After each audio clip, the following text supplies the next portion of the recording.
Welcome back to the channel and welcome back to another quick pick prediction video. In this video, I'll be predicting the welterweight bout between Vicente Luque versus Rafael Dos Anjos. And how I feel about this one right here is I'm going average confidence Vicente Luque to beat Rafael Dos Anjos. First off, I think Luque is like 6 or 7 years the junior of Rafael Dos Anjos. He's the truer welterweight of the two. Both of these guys have solid grappling game. I definitely say RDA has the better wrestling in the BJJ between the two.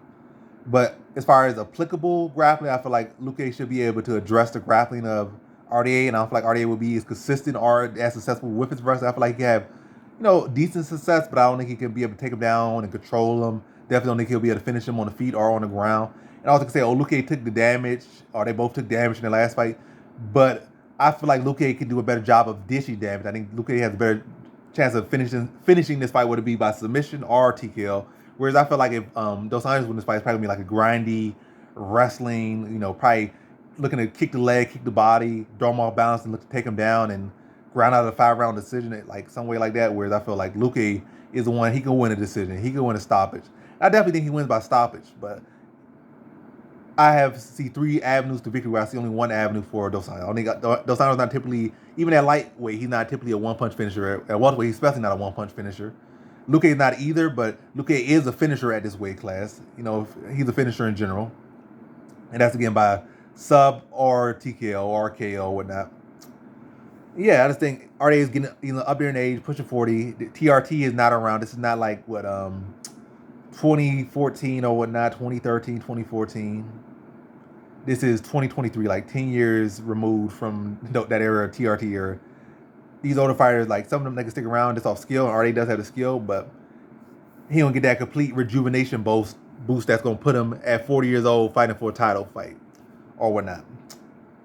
Especially given all the years of fighting. Like maybe in 2014, guys that have been fighting for like 20 years, like Dan Henderson and Randy Torres, was he fighting like? Was he still fighting in 2014? Probably 2011, 2012. Yeah, 2012, I think he was still fighting. So 2011, 2012, Randy Torres was still around, like 46, 47 years old, because TRT was keeping around or whatnot. And Dan Henderson a little bit later, he was 40-something years old and like still fighting Bisping for a title. But that's a whole different thing. Off track, anyway. Back to the track. I like Vicente Luque here. He's a younger fighter, and I feel like he has more avenues to win. Also, don't think RDA does the best when somebody pressures him, and I think Luque will bring the pressure to him. I think RDA will be able to get some good takedowns off of them, but I don't think he'll be able to, be able to truly establish control or not sustain control. Maybe like 30 seconds here, a minute here, but not that 2 minutes or that 30. And even a minute's a short. I feel like probably like 30, 40 seconds, and probably get like maximum of like 3 takedowns for RDA, and probably a maximum of like 5 minutes of control time. In a fight, I think only probably goes for like 3 rounds max.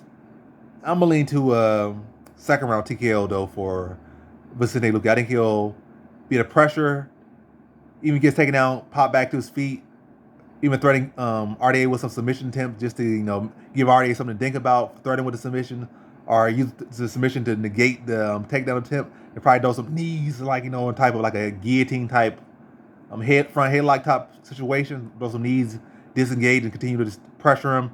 Throw some teeps to his body. Look to step in with elbows, get in the clinch and land elbows and knees, and look to chain him up with combos.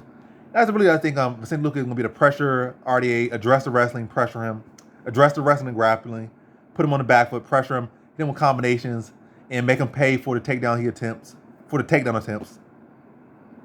with submission attempts, and then combo the submission attempts, or at least the headlocks with knees to the body, and then disengage, knees to the body, and probably some combinations, and really just look to stalk and break RDA down.